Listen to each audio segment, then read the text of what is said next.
So now what I'm going to show you is how we're going to mount this rotor on this arbor.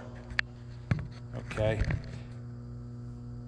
Now, the flat surface that I just cleaned, as you can see right here, this surface is going to go against this collar.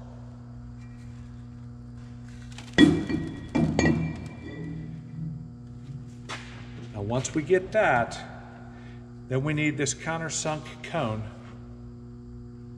to go inside. And when we tighten everything up, it's going to hold that rotor perfectly in alignment there. So between that, we slip this collar on right here.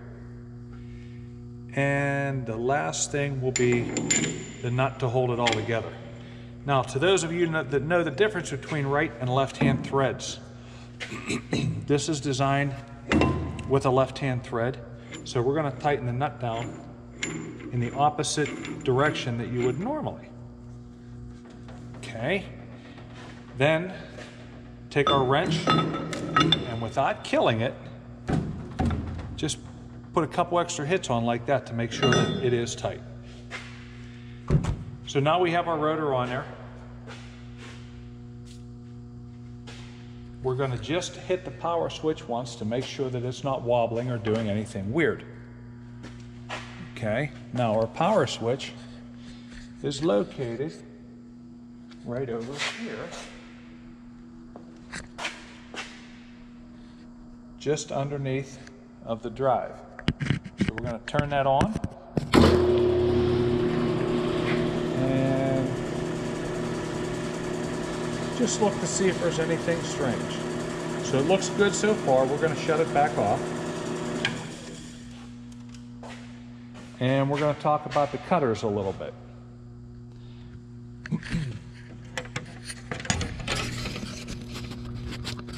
Now these are our cutter tips. These are what are going to cut the actual rotor. We have to get them positioned in line with the rotor, and that is done two different ways. One way is to make an adjustment back here.